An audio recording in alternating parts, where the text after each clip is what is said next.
ओम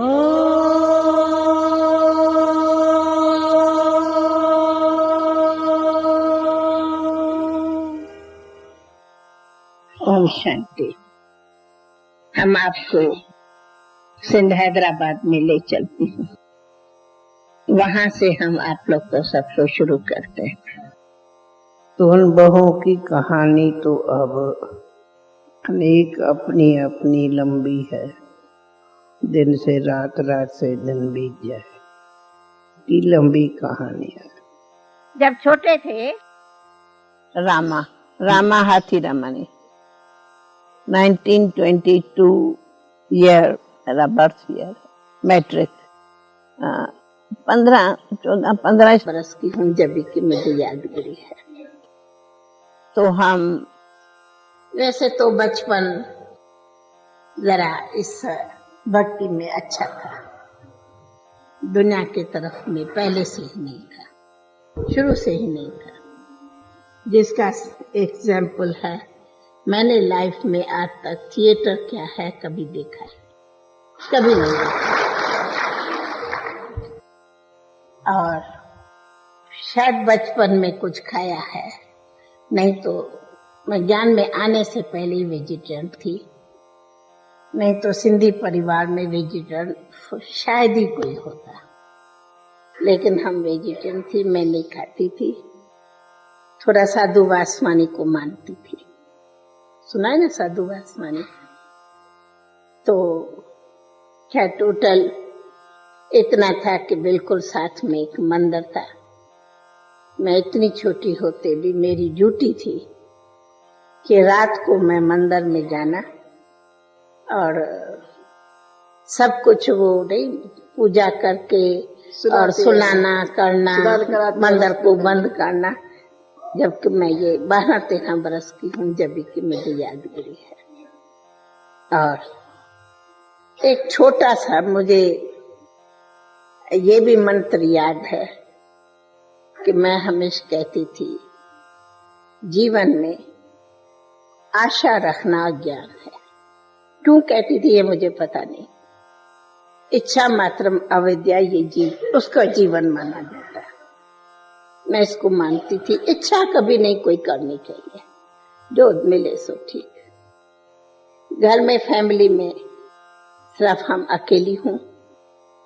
3 बहनें है लौकिक, लेकिन सब शादी की हुई थी, तो मैं तो अकेली थी घर में। फैमिली में सिर्फ लौकिक माँ बाप और मैं। और बाप जो है वो वेदांत पढ़ता था, बहुत वेद, और इसलिए वो उसमें मस्त भी रहता था, बाकी अपने धंधे में जाना।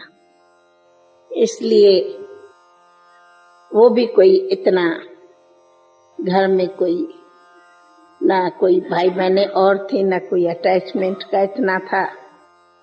मतलब और टोटल घर में भक्ति रहती थी, वो भी भक्ति में, अपनी भक्ति में इसमें मस्त। हाँ, ये जरूर था कि घर में एक अकेली बच्ची थी, तो क्या लौकिक में बहनों के जो पति होते वे समझते हमारे लिए तो यही एक है। वे बहुत कोशिश करते थे हमको साथ ले घुमाना फिरना, मैं जाती देखने के लिए। क्यों ये मुझे पता नहीं। ना कोई बाहर का संग या फ्रेंड सर्कल वगैरह नहीं। अपना स्कूल में आना और अपना मंदिर में जाना, कोई करके थोड़ा खेल कूद करना, क्योंकि बहुत बड़े मैदान होता था घर के बाजू बाजू। ये है पास्ट लाइफ, थोड़े में बताइए।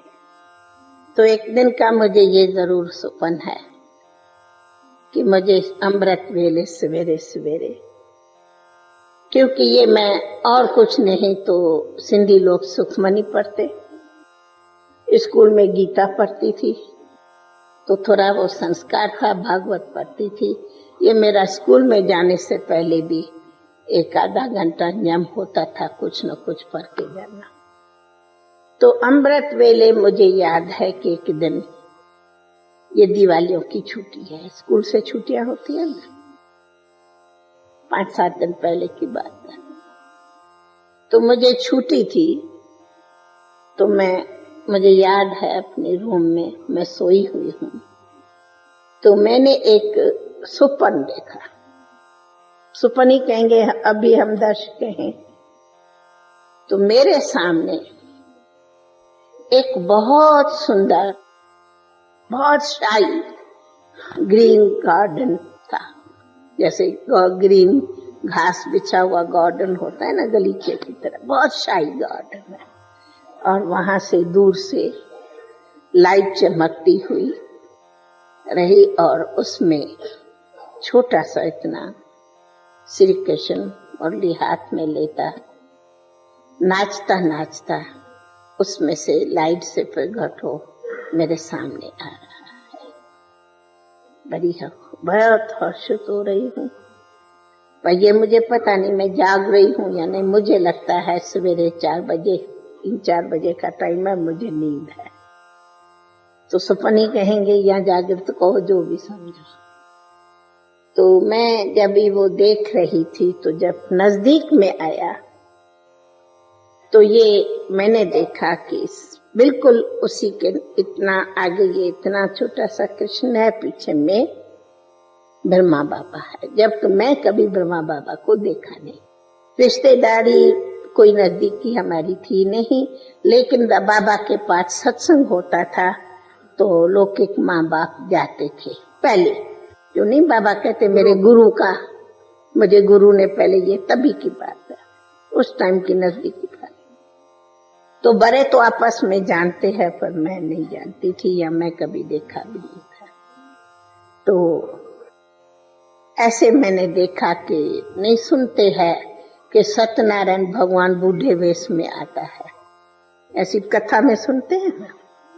तो मैंने देखा कि श्री कृष्ण के पीछे वो सफेद सफेद वेशधारी एक फरिश्ता लाइट में आ रहा है।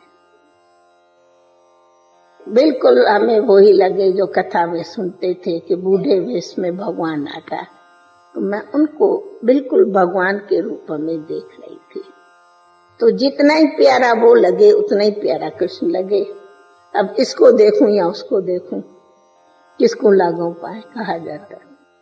खैर, और बड़े एक सिर्फ इतना बड़े मीठी दृष्टि दे, बेटी बेटी दृष्टि दे के और गायब हो गए। मेरी आंख खुल गई। मुझे वो सीन सारा दिन घूमती रही, परंतु ऐसा शायद मुझे सुना हुआ है बहुत टाइम के बाद कि कभी भी दीदार हो तो सुनाना नहीं चाहिए, वो भाग जाएगा, ऐसा बच्चों को सुनाते हैं।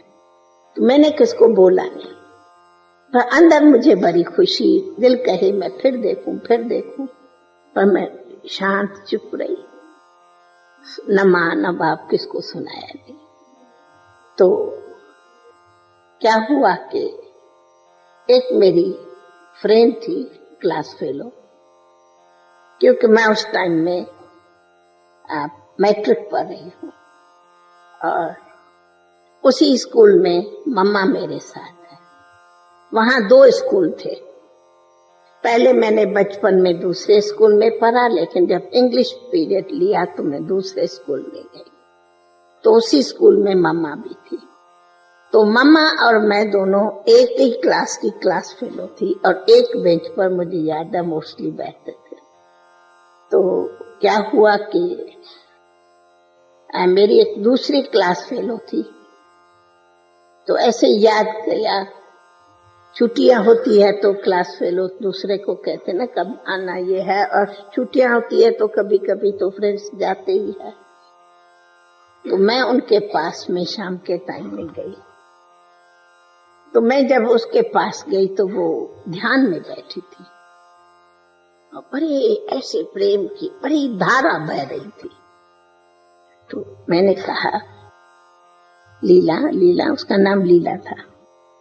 कोई जवाब नहीं थे, वे बिल्कुल आंसुओं की धारा, आंखें बंद, ऐसे जैसे मीरा इस तरह बैठी थी। तो मैंने उनके माँ को कहा, क्या, क्यों लीला जवाब नहीं देती? पता नहीं, यहाँ एक सत्संग में जाती है, क्या इनको हुआ है, बस जब देखो तो ऐसे ध्यान समाधि लगा के बैठी रहती है, कुछ नहीं करती है। क्या, मुझे तो पता नहीं था, और थी कुछ 2-4 दिन पहले की ही बात। क्योंकि बाबा को अभी ओम मंडली के सत्संग को शुरू हुए 10-15 दिन ही हुआ है, बस इतनी नजदीक की बात है। तो थोड़ी देर में वो आंख खोली जागी तो बड़े मीठी मीठी धीमे धीमे कहा, तुम कृष्ण, चलो हम तुमको कृष्ण के पास ले चले। मैंने कहा कृष्ण के पास? तुम श्री कृष्ण के पास चलो, हम तुमको ले चले। क्या पीछे थोड़ी होश में आई, फिर थोड़ा बताया कि यहाँ ओम की धुनी होती है। अभी ओम मंडली नाम भी नहीं पड़ा है, कुछ नाम नहीं है। यहाँ दादा है, ओम की धुनी करता और कृष्ण दीदार होता। मैंने कहा तुम पागल हुई हो, परंतु अभी वो ध्यान में ही थी तो उस नशे में थी। खैर, परंतु किसी तरह मुझे अच्छा भी लग रहा था, उनका आंसू बहाना ये वो। तो मैं उनसे मतलब वो एक मुझे अच्छा लगा। मैं फिर आई घर, तो मैं तो चुप रही। तो रात को जब भी लौकिक बाप दुकान से आया तो खुद ही कहा, क्योंकि उस टाइम बाबा के अब सत्संग में सिर्फ थोड़ी बहनें ही गई है, और वो सत्संग ऐसा था जैसे आजकल गीता पाठशाला होती है ना, कमरे में ही खटिया 2 पड़ी है, बीच में जो दरी बिछाई और वहां ही बैठे हैं। एक गीता पाठशाला, कोई क्लास हाल वाल कुछ भी नहीं है। कोई कमरा था बड़ा और उसमें ही बाबा किया सत्संग। और वो भी कमरा जो था, ये जो भाऊ है ना, विश्व किशोर भाऊ, तो वो बाबा के भाई का बेटा है ना, तो भाऊ माना भाई का घर। तो बाबा भाई के घर में आके वो गीता पर ओम धुनी करता था। मुझे पता नहीं था, मैं एक बता कि पहले गीता पाठशाला की तरह ही ओम मंडली शुरू हुई है। तो मुझे बाप ने कहा कि मैं माँ को, लौकिक माँ को, कि यहाँ दादा गीता पर प्रवचन करता और ओम की धुनी लगाता और बहुत अच्छा होता। सुना, एक दूसरे से मालूम तो पड़ता। और वहाँ लेडीज जाते, तो मुझे कहा तुमने स्कूल की छुट्टियां क्यों नहीं जाती हो सत्संग में? मैंने कहा कौन है वो? कहा दादा है, वो मन धुनी करता है, तुमको स्कूल की छुट्टियां जाओ ना, जाके सुन के आओ, अच्छा है, गीता पर विचरण करता। अच्छा।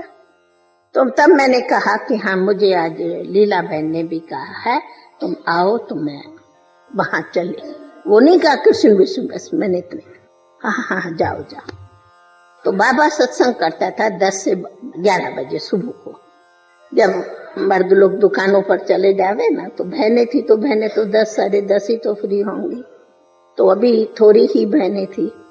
दीदी मेरे से पहले चली गई है, दीदी उस टाइम आती थी, मैं अभी दीदी से थोड़ा दिन पीछे जाती। तो मैं लीला के पास गई, मैं उनके साथ में उधर गई।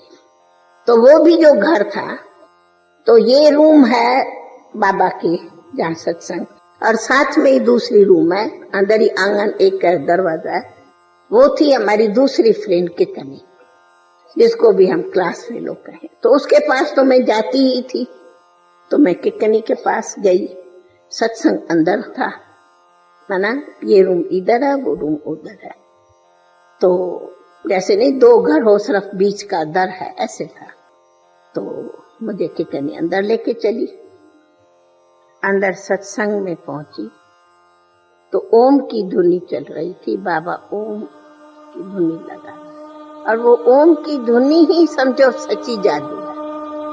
ये बात बिल्कुल, अगर जादू कोई कहे तो ओम की धुनी में रियली जादू है। तो बाबा ऐसी ओम की धुनी लगा रहा था, जो बैठे हो सो ध्यान में चले। परंतु मैं जब सामने पहुंची तो मैं बाबा को सामने देखती रही, और मैं इसी आश्चर्य से देख रही थी कि इसी व्यक्ति को तो मैंने पहले कभी देखा नहीं, परंतु ये मेरे सपने में जो ये सफेद वेशधारी आया, वो तो यही था। ये मेरे पास में सफेद वेशधारी फरिश्ता क्यों भगवान, यही तो भगवान मेरे रूप में सामने आया अभी ये यहाँ एक व्यक्ति, वो भगवान मेरे पास में कैसे बन के आया? तो मैं बिल्कुल आश्चर्य से बाबा को 1 मिनट देखा और ओम की ध्वनि चल 5 मिनट खंड चलती थी। तो बस उसी ध्वनि में मैं फिर से उसी ध्यान में चली गई, और ध्यान में चली गई तो वही जो मैंने सवेरे का सुपन देखा, बिल्कुल उसी सुपने में मैं उसी ध्यान में, वही बगीचा, वही श्री कृष्ण, वही सफेद वेशधारी फरिश्ता, भगवान को जो कहो वो बोल। और कभी बाबा सत्संग पूरा किया, मुझे घंटे का पता नहीं, मैं 1 घंटा गुम ही थी। और जब मैं आंख खोलूं तो मेरे आंखों से खूब आंसू आ रहा है, और भी कुछ ध्यान में थे, और बाबा उठ चला भी गया, और हम सत्संग तो काफी निकल गया, बाकी जो ध्यान में थे वहां थे, और मैं जरी भला उम्र तो छोटी, 14-15 बरस की, कोई ज्ञान बयान तो नहीं, तो जरा मैं रो क्यों रही हूँ, वो भी थोड़ा बहाना है, और सोचा अब मैं छुप के निकल जाऊं। थोड़ी जागी कि घर में भी कहेंगे कहाँ गई। तो इतने में मुझे बाबा ने सामने से देखा, बुलाया। अरे मेरे तो टांगों से ही पानी निकल गया कि ये मुझे क्यों बुलाता है बाबा, क्यों? बच्चे होते, एक नया, कभी देखा नहीं। खैर, पर मुझे अच्छा भी लगे। मैं बड़ा धीरे धीरे करके सामने गई, बाबा ने देखा, पूछा क्या, फिर मैं दिल में बस वो एक जो मूरत है ना, वो मेरे नैनों में छप गई। अब मैं घर आई तो घर में भी मैं जैसी ध्यान में थी, वो मुझे नशा चला रहा। ये है आज। फिर तो मैं बराबर, मुझे याद है, वो घड़ी ऐसी घड़ी थी, जो जादू कहो कि नशा कहो कि ध्यान कहो कि जो कहो, वो लगी सो आज हो गया, लग गया।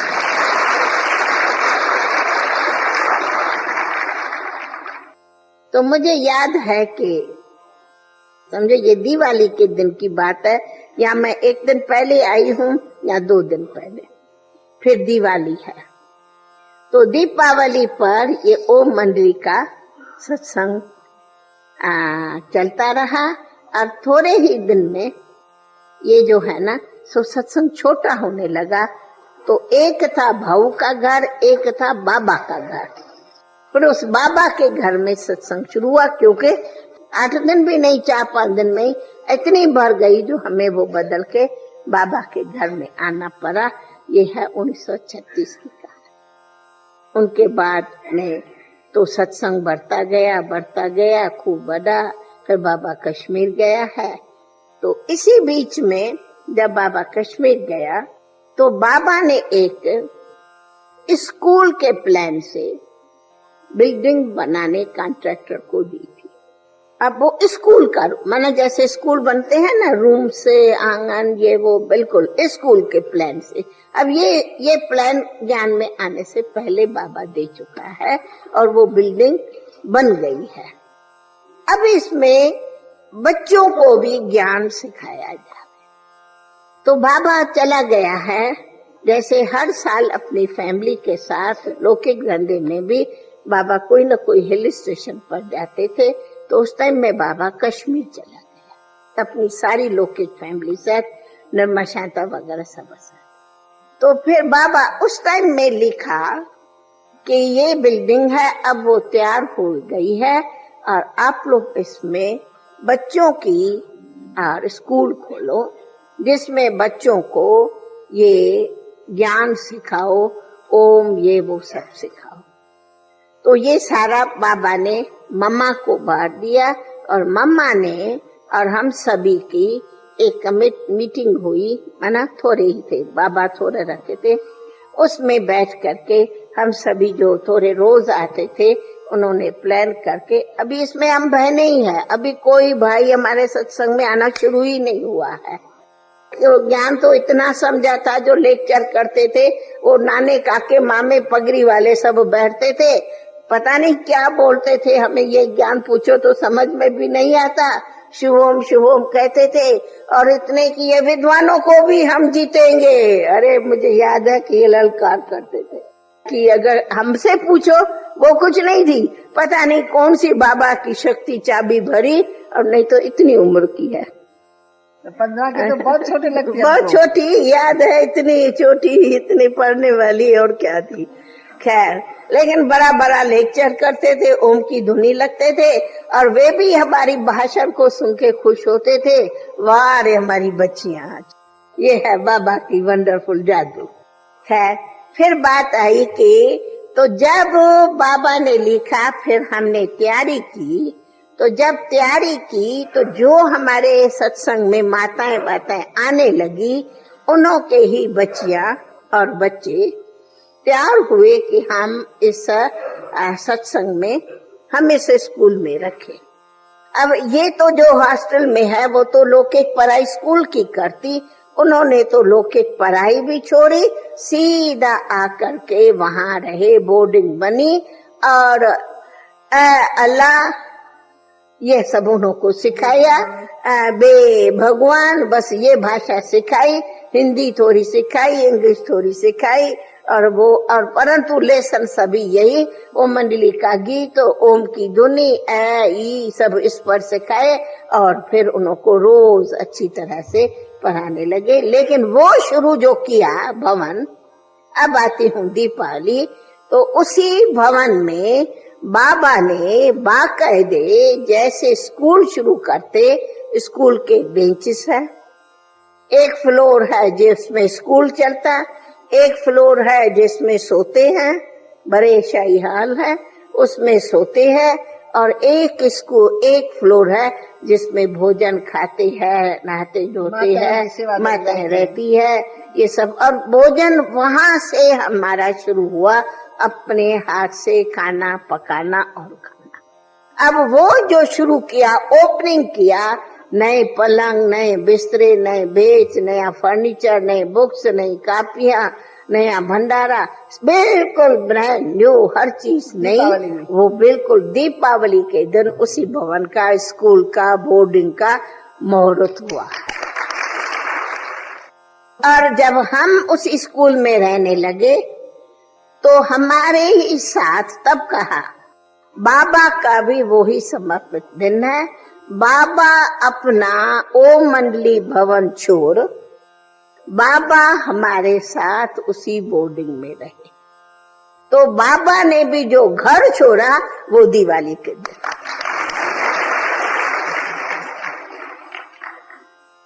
सुना? अब हमारे बोर्डिंग में ऐसे 3 फ्लोर थे और ऐसे भी 3 पार्ट थे। तो 2 फ्लोर दिया बाबा ने बोर्डिंग को, 1 फ्लोर में रहा बाबा, बीच में दरवाजा होता था, और ऊपर का फ्लोर तो था ही बड़े हाल, उसमें सब सोते थे। मेरा ख्याल है कि करीब पहले ही दिन में 60 बच्चे बच्चियां थी, जिसका सैंपल गुलजार बहन आप लोग के सामने है, ईशू बहन सामने है, ये सब लच्छू, ये सभी पालू बहन, ये सब उस बोर्डिंग की सैंपल है जो आप सबके सामने है। उस टाइम इनों की उम्र होगी, कोई की 5, कोई की 7, कोई की 8, कोई की 9।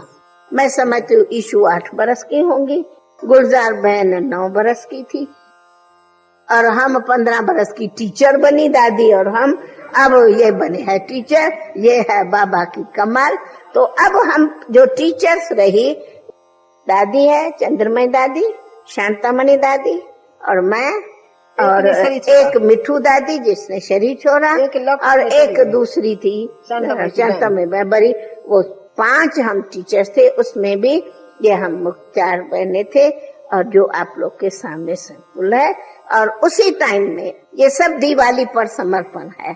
और हिस्ट्री ये है कि दिवाली के ही दिन बाबा अपना घर बार छोड़ा, हमने भी दिवाली के दिन छोड़ा, और ये भी और बाबा ने बात कहते, हम उसी समय से बाबा की सिस्टम है कि आप लोगों को माँ बाप की चिट्ठी चाहिए, और हम दिवाली के ही एक दिन पहले बाबा को हाथ में चिट्ठी दी। बाप ने बाकायदे चिट्ठी में लिखा, बेटी श्री कृष्ण अर्पणम।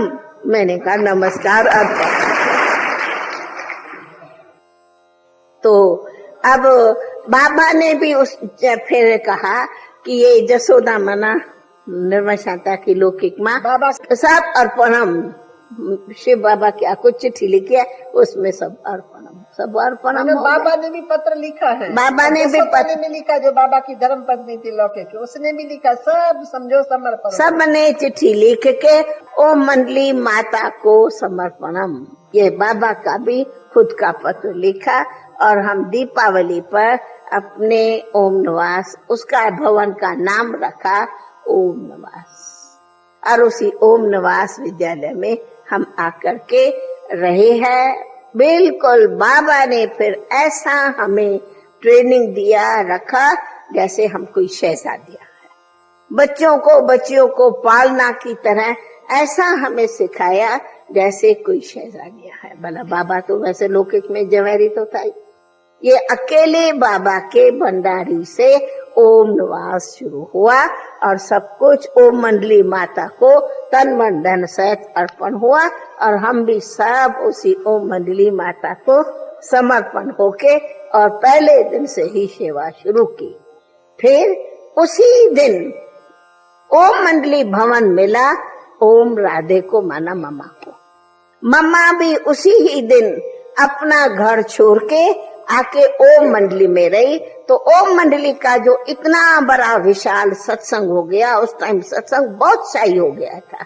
जहाँ हम गई हूँ 15-20, और मुझे याद है इसी दीपावली पर 1000 खन का होगा, 800,000 का सत्संग। अब वो सारा भवन सत्संग सब कुछ अब मम्मा संभाल रही है। तो मम्मा ने भी वो घर जो छोड़ा अपना लौकिक, वो भी दीपावली पर छोड़ा। और उसी ओम मंडली की सारी दम संभाल में रहती थी हमारी ध्यानी दादी। वो ध्यानी दादी भी वहां रही, वो भी आके उसी ओम मंडली में रहने लगी। वो मामा की लौकिक में मासी है, लेकिन वो बहुत ध्यान में जाती थी। उनका नाम ही है ध्यानी। ध्यानी माना ध्यान। सबसे ज्यादा ध्यानी दादी, अगर स्त्री सुनावे आप लोग को, तो बहुत ध्यान में जाने वाली है, तो वो ध्यानी दादी, वो भी उसी दिन हुई। अच्छा, कि उसके बाद 1 साल में हम लोग समर्पण भी हुए। बाबा भी, जो बाबा कहते हैं ना मैंने विल की, वो भी इसी बीच में बाकायदे लौकिक बच्चों इधर उधर को सब को बता के अपना सब कुछ जो प्रॉपर्टी है वो ओम मंडली को जैसे विल की जाती है ना समर्पणम, वैसे बाबा ने सब जन जेवर जमीन जो कुछ भी है बाकायदे बाबा लिखा पढ़ी से वो करते हैं ना विल, कायदे से वैसे स्टंप लगा के विल करके ये ओम मंडली माताओं को चरणों में तन मन धन है ऐसा बाबा विल करके और अर्पण हुआ है। हम ओम निवास में हूँ, उधर ओम मंडली में सत्संग होता, हम भी ओम मंडली के सत्संग में जाते, सत्संग वहां होता था। ये स्कूल है, सत्संग दूसरे जगह, तो ये दोनों के बीच में मेरा ख्याल है 15-20 मिनट का पैदल था। ओ हैदराबाद तो बहुत बड़ा शहर नहीं था, आधा घंटा 15-20 मिनट का पैदल था। तो वहां पर सत्संग मम्मा संभालती थी और स्कूल बाबा के डायरेक्शन से हम लोग संभालते थे। फिर तो बड़ी यज्ञ की हिस्ट्री आप लोग ने सुनी होंगी कि कैसे पिकेटिंग हो गई, कि कितनी बड़ी पिकेटिंग हो गई, क्या धम घमसान हो गया। ये कि ये जादू है, ये काजल है, ये कृष्ण कृष्ण करते हैं, ये कंजुगल राइट्स का हुआ, ये हुआ, अरे बाप रे बाप, ऐसा तूफान मचा जो क्या हम कहें क्या न कहें। तूफान भी बहुत तूफान, जबरदस्त तूफान बचता गया, खास रफ्ता उतरता के पर, क्योंकि सिंधियों के मर्द रहते थे विदेश में, तो कोई 6 मास में आया, कोई 8 मास में आया, कोई 4 मास में आया। उन्हों के तो ख्वाबों में भी नहीं था कि हमारी स्त्रियों को जादू लग गया होगा, यहाँ आवे तो उन्हों का दिमाग ही घूम गया, हरे झगड़ा बढ़ गया। फिर तो क्या पंचायत हो गई। वो पिकेटिंग भी वंडरफुल है। तभी इसी बीच में तो वंडर ये होता था, मुझे भी याद है 2-4 बार तो ऐसा होगा, वो सोचते थे हम कुछ पिकेटिंग यूं करें, और क्या होता था जो हमारा हैदराबाद का भवन था ना, स्टेशन नजदीकी थी, बाबा चुप करके 2 बजे हमें कराची की ट्रेन जाती थी 2-2:30 बजे। हम सोए ही रहेंगे कि बाबा चुप करके 2-2:30 बजे ट्रेन में निकल जाता था। वो आते थे कुछ घमसान करने बाबा को, ऐसा उन्होंने 2-3 बार किया। दोनों तीनों बार बाबा आने से निकल जाते थे, होते नहीं थे, क्योंकि कराची में एक छोटा सा बंगला ले रखा था हमारी शांतामणि के लौकिक बाप ने। बाबा वहां एकांत में चला जाता था। हम भी आंख खोल के उठे, देखे, अरे बाबा तो बिस्तर पर आए नहीं। अरे कहाँ गए बाबे? बाबा चला गया कराची। समझ गए थे। फिर बाबा की फिर प्रेरणा रही कि यहाँ हैदराबाद में इतना घमसान हुआ है, तो कहते भी है ना कि भाई नंदी पार करके गए। नंदी पार इसको कहते कि हैदराबाद और कराची के बीच में सिंधु नदी थी, तो सिंधु नदी पार करो तो इधर से थोड़ा ही आगे जाओ तो कराची आती थी। तो बाबा की प्रेरणा रही अब इन बच्चियों की बोर्डिंग कराची में की जाए। तो बाबा ने कराची बंगला लिया और बहुत अच्छा बड़ा शाही बंगला था, बिल्कुल एकदम जैसे राजाई बंगला था। किराए पर लिया। हाँ, पहले तो एक लिया, पीछे में दूसरा। पीछे पहले बाबा ओम निवास, बहुत शाही गार्डन, बिल्कुल बड़ा शाही बंगला लिया और उसी बंगले में बाबा बाकायदे सब कुछ तैयारी की और फिर कहा अब बच्चों को लेके यहाँ आओ। तो मुझे याद आता कि 1937 की दिवाली पर हैदराबाद सिंध में समर्पण हुए और 1938 में हम हैदराबाद छोड़ के और कराची में आके शुरू किया और वहां ही हम लोगों की यज्ञ स्थापना, 14 वर्ष तपस्या अथवा ये और पिकेटिंग सब कुछ वहां शामिल किया। वारंट जो कुछ हिस्ट्री है वो सब इसी ओम निवास की कराची की हिस्ट्री है। लेकिन हम आए हैं उसी ओम निवास में भी 1938 में। इसीलिए दीपावली 1936 ओमनली, दीपावली 1937 ओम निवास हैदराबाद और दीपावली 1938 कराची। ये है यज्ञ रचना का दीपावली का। सुना, इसी 2 साल में समर्पण भी हुए, इसी 2 साल में वारंट निकले, इसी 2 सालों में अपने टॉर्चर्स भी बहुत हुआ, इसी 2 सालों में ये हमारी बांदेलियां चुटेली बनी। मैं 2 मिनट मम्मा की हिस्ट्री सुनाऊं।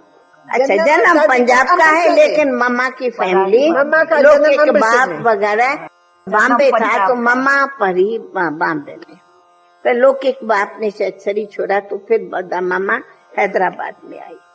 तो मम्मा, अगर मैं हिस्ट्री में कहूँ तो मम्मा बहुत गाने में बहुत होशियार। मैंने बताया कि मम्मा बहुत स्वीट, मम्मा बहुत गंभीर, मम्मा बहुत गाने में होशियार, मम्मा बहुत डांस में होशियार। क्यों? बॉम्बे की डांस सीखी थी। ये मेरे क्लास फेलो का अनुभव है। तो मम्मा तो होशियार थी ही। तो जब मम्मा ज्ञान में आई, मम्मा बाजा खुद चलाती थी, अभी नहीं आता, मम्मा खुद बजाती थी। तो मम्मा जब बाजे पर गीत गाए, इतना मीठा गीत जो सारी यूं सभा खड़ी, तो मम्मा ओम की धुनी लगाती थी। और मम्मा जब ओम की धुनी लगावे तो क्या सब मस्त हो जावे। और ऐसा ही बाबा, जब के ज्ञान में कोई पहले नहीं, बाबा ओम की धुनी इतनी मधुर लगाता था जो हम सब सुध बुध खो जाते थे तो बाबा के ओम की धुनी। और बाबा जबकि कोई कवि नहीं था, लेकिन बाबा रोज एक नया गीत लिखता था और बाबा ही तरस बताता था और मम्मा बाजे पर गाती। बाबा रोज 1-2 बजे उठ गीत लिखता था और वो गीत इतने पुराने सिंधी है जो हमें तो याद भी नहीं। दादी सैंपल बता। और वो गीत बाबा लिखता था और फिर बाबा मम्मा को कहता था अभी ये तर्ज है, थोड़ा गा के सुनाता था और मम्मा बाजे पर वो तर्ज निकाल के आकर के वहां सत्संग में सुनाती थी और फिर ओम की धुनी। बस क्या बाबा की धुनी बचे, फिर क्या मम्मा की धुनी, फिर तो सारी ओम की धुनी में सब सभा में ध्यान में चले जाते थे। वो दिन नहीं जो अब ध्यान बाबा के सत्संग के बाद 50-25 ध्यान में न हो। कृष्ण कृष्ण कृष्ण कृष्ण कृष्ण कृष्ण कृष्ण क्या नाच दे। अरे वो हिस्ट्री बचपन की अलौकिक थी। हमारे साथ आप भी गाना। दादी जो गीत गए ना, आप भी साथ साथ गाना। तो हंसे हंसे जन्म बिताऊंगी, मैं तो हंसे हंसे जन्म बिताऊंगी, मैं तो माई को आईने समाऊंगी, मैं तो हंसी हंसी जन्म बिताऊं। सभी गाओ। मैं तो हंसी हंसी जन्म बिताऊंगी, मैं तो हाकत हरि गुण गाऊंगी, मैं तो हाकत हरि गुण गाऊंगी। ओम शांति।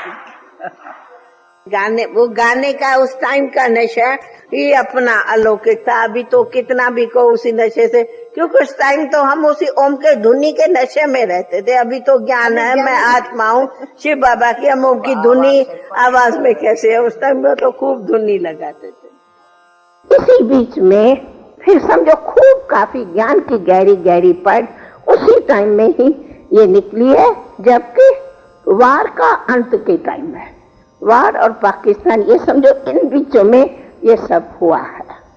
फिर लास्ट में बताती, इसी बीच में हमारी दीदी की भाभी कमला और विजय शांता का बाप, उनका ही बहुत नशा था। उन्होंने निमंत्रण दिया कि आप लोग हमारे पास मांगे आओ। सूक्ष्म उनका ये था, अब वो सुनते थे तो उन्हें पाकिस्तान हो गया। उनके अंदर सारी चिंता थी कि हमारी बच्चियां पाकिस्तान में रही पड़ी है, पाकिस्तान क्या हो रहा है, पाकिस्तान से कैसे निकले, अब पता नहीं क्या होगा क्या। वो तो मुसलमानों का बहुत सुनते थे और हम बिल्कुल बेफिक्र थे। जितना दुनिया में घमसान था उतना हम लोग बेफिक्र थे, क्योंकि हमारे पास तो कभी ऐसा दरवाजे पर किसी मुसलमान ने इतना नहीं ठोका होगा। बिल्कुल, जब मालूम है यहाँ लेडीज रहते, कोई नहीं। समझो हम एकदम बाबा की गोदी में सेफ बैठे थे। इतना मात्र भी हमारे पास में पाकिस्तान का हमारे पास में असर नहीं था। ये भी कलेक्टर करता था तभी।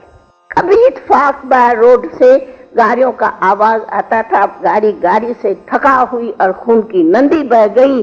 वो कभी कभी इत्तेफाक देख लेते थे कि खून की नदी बह रही है।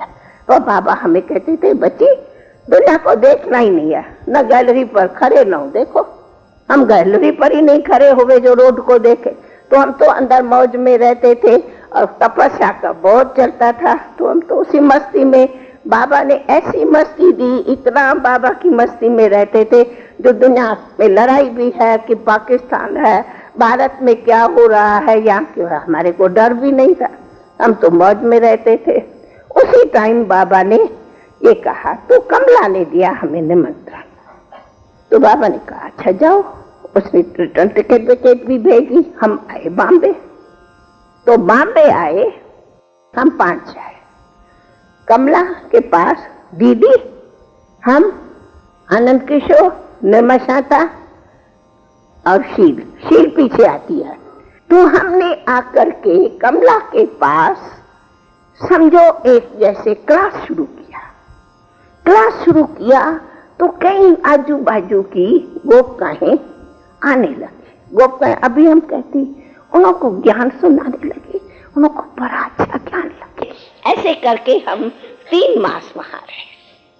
उसी में मूलचंद ने बहुत जोर रखा कि आप लोग अब हिंदुस्तान में आओ।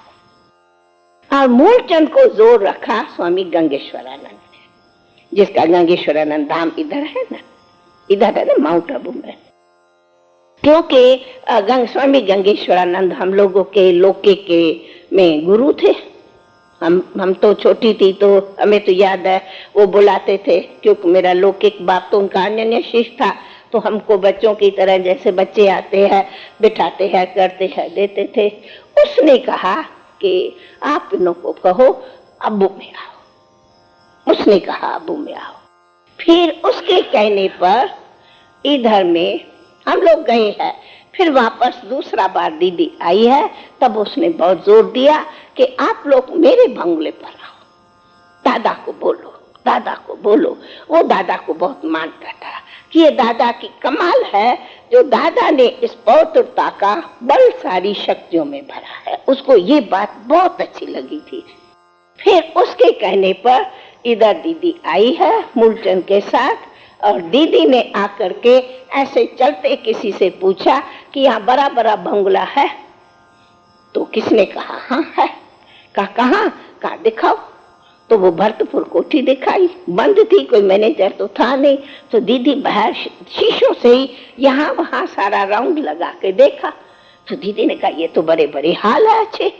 और हम लोग उस टाइम में समझो ये जो बांधेलियां सब चली गई थी वे सब आ गई थी।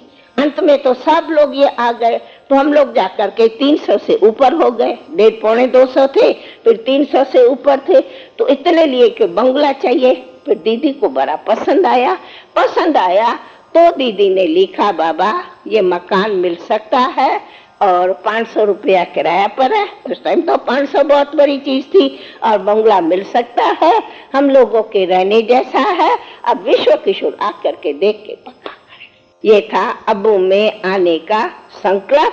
अब विश्व किशोर आता, फिर हम अबू आते। अबू की कहानी सेवा की। हमेशा मेरे जीवन का लक्ष्य रहा एक तो आज्ञाकारी, ओबीडियंट, ऑनेस्टी, अथवा कहें कि रियलिटी, प्योरिटी और एवर रेडी, और हम कहेंगे कि बिल्कुल दुनिया से बेहद का वैराग, बिल्कुल त्याग, कुछ भी नहीं, बस एक से बाबा, उनकी सेवा, दूसरा कुछ नहीं मुझे करना है। और आने से सबसे पहला तो जो बाबा लोग दुनिया में मोह होता, वो मेरा आने से ही मोह खत्म हो गया। बस मेरे लिए जीवन में सब कुछ बाबा है, अथवा ये बाबा है, और कुछ नहीं रहता। तो इतना ही बाबा भी हमारे को हर कार्य में आगे निमित्त बनाता है। ये तो बाबा के वरदान है। क्वालिटी भी प्रभु की शक्ति से एक प्रैक्टिकली बन जाती है। तो नेचुरल क्वालिफिकेशन नहीं कहेंगे, बल संस्कार भी है, लेकिन विशेष तो मैं कहेंगी कि बाबा के जितना कहा जाता है तुम फेथ रखो, उतना तुम्हें फेथफुल समझ के वरदान मिलता। तो जितना मेरा बाबा से प्यार था या फेथ था, उतना 100 गुना बाबा से मुझे ये वरदान मिलता गया। और मैं बाबा से एकदम ओबीडियंट, ऑनेस्ट। मीठे भैया, मैं बॉम्बे में सदाई सेवा पर रही, तो मैं यहाँ 3 दिन पहले कोई पार्टी के साथ आई, और हम सिर्फ 2 दिन के लिए ही आई थी। बाबा भी हमेशा मुझे यहाँ सेवा के कारण 2-3 दिन से ज्यादा छुट्टी नहीं देता था। लेकिन अनायास ही बाबा ने स्वयं कहा, बेटी, और आप मधुबन में रह जाओ, अभी आप बॉम्बे में, कोई जरूरी कार्य न हो तो नहीं जाओ। मैंने कहा बाबा अभी कोई बॉम्बे में कोई विशेष कार्य यानी प्रोग्राम नहीं है, मैं रह सकती हूँ। तो पार्टी चली गई और मैं बाबा के पास रही। ये 17 तारीख की बात है, और 18 सवेरे से बाबा मुझे अंगुली लेके ये चारों तरफ मधुबन घुमाता रहा। और रात को क्लास उसी दिन हमने कहा बाबा आज तो घर है और हम क्लास लेट न करके जल्दी करें, बाबा ने कहा हाँ बच्ची, भले जल्दी सब भोजन करो और बाबा जल्दी क्लास में सवेर में आएंगे। हमेशा क्लास 9 बजे रात को होता था और उसी दिन क्लास रात को 8 बजे ही शुरू किया। बाबा 8 बजे क्लास में चले और 8:30 बजे बाबा वहां से बुल्ली पूरी करके और उठे। तो बात ये थी कि बाबा ने लास्ट में, उसी वाणी के लास्ट में कहा, हे बच्चों, तुम्हें सदा निराकारी, निर्विकारी, निरअहंकारी स्थिति रखने से ही तुम आगे ऊंच से ऊंच बन सकते। ऐसे करके बाबा उठ करके, वैसे हमेशा से नहीं, उठ करके बाबा ने कहा, अच्छा बच्चे, नमस्ते, विदाई। बाबा कभी विदाई शब्द नहीं बोलता था। और ऐसे करके सब हम बच्चों से विदाई करके और अपने रूम में चले गए। तो जब रूम में चले गए तो हम कभी बाबा के रात के टाइम में रूम में जाते नहीं है, लेकिन अनैसे ही हमें ख्याल आया कि मैं बाबा के पास रूम में जाके और हम गुड नाइट करके आती हूँ। तो मैं जब कमरे में गई तो बाबा अपने पलंग पर बैठा था। तो मैं जब कहा, सामने खड़ी हुई, तो बाबा कुछ बोला नहीं, हमें दृष्टि देता रहा। मैं समझती हूँ मिनट 2 के बाद बाबा, जैसे अब मैं ऐसे बैठी हूँ वैसे बाबा पलंग पर ऐसे टर्न हो करके बैठा, टांगे नीचे थी और मेरा सामने में हाथ पकड़ा। कुछ सेकंड ही कहूंगी, जैसे बाबा ने मेरा हाथ पकड़ा, सेकंड के अंदर वो हाथ जो है वो लाइट होता गया।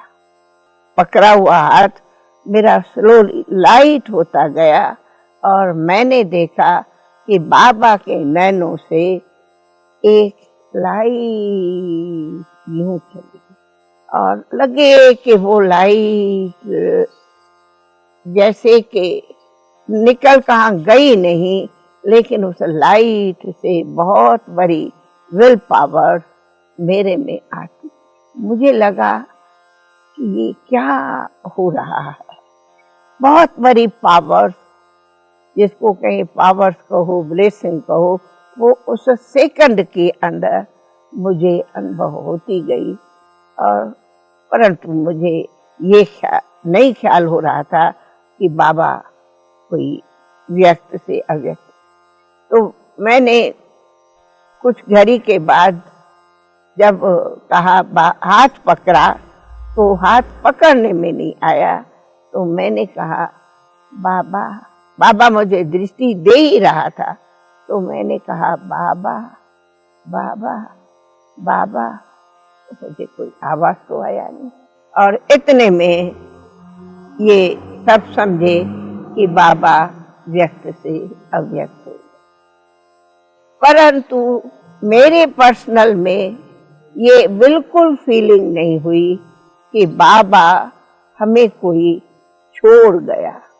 हमें लगा बाबा इस स्थूल वतन से और सूक्ष्म वतन में गए हैं और बाबा हमारे को दृष्टि दे रहा है और बाबा साथ है और बाबा प्रेजेंट है और बाबा साथ देता रहेगा और बाबा की ही सब कुछ शक्ति कार्य कर रही है। ये एक मुझे सूक्ष्म वरदानों के साथ शक्ति रूप में अनुभव होता रहा। फिर तो थोड़ी देर के बाद सबको ये मालूम हुआ कि बाबा अव्यक्त हुआ।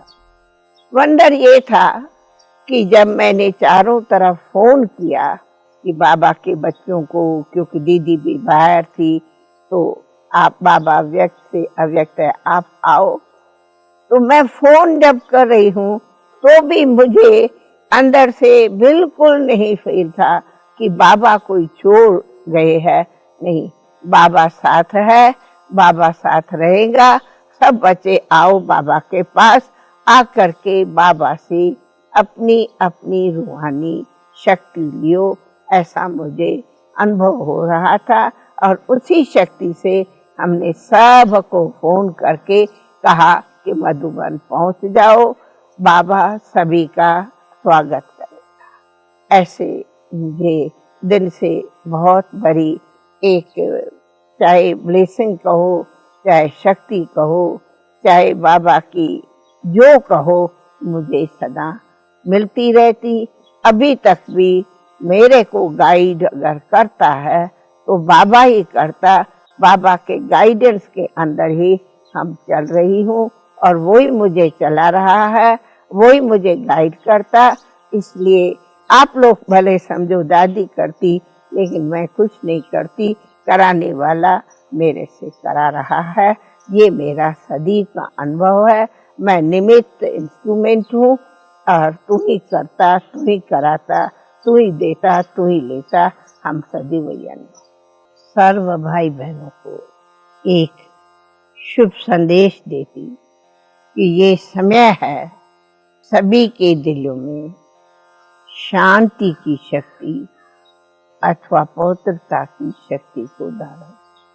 तो आप हम सभी मनुष्य आत्माओं का जो सुप्रीम फादर है, जिसको फादर कहो, सुप्रीम सतगुरु कहो, गॉड कहो, शिव बाबा कहो, उनका एक सबके कल्याण के लिए, सबके शांति और सुखी खुशी प्राप्त करने लिए संदेश है कि अब आप सब अपने को बिंदु ज्योति आत्मा जानो। जो बिंदु ज्योति आत्मा चैतन्य शक्ति शरीर को चलाती, और उसको जानने से ये जानो कि तुम आत्माओं का वास्तव में ये सृष्टि कर्म क्षेत्र है, पाठ बजाने लिए। पर आप सब आत्माओं का घर जो है वो स्वीट साइलेंस इनकॉर्पोरियल वर्ल्ड है, जिस इनकॉर्पोरियल वर्ल्ड में ही incorporeal God father, supreme father रहते हैं, जो कहते मुझे पहचानो, मुझे याद करो, तो तुम्हें सब पाप भी भस्म होंगे और तुम्हें ऐसी शक्ति मिलेगी जो तुम सदा ही पीसफुल, लवफुल और हैप्पी रह सकते। आप सभी ऐसी स्मृतियां ले बाबा के वतन में चलो। अब तो यही एक गीत है, यही तमन्ना है, यही तमन्ना है। बाबा के वतन में चलो बुला रहा है। ओम शांति, ओम शांति, ओम शांति।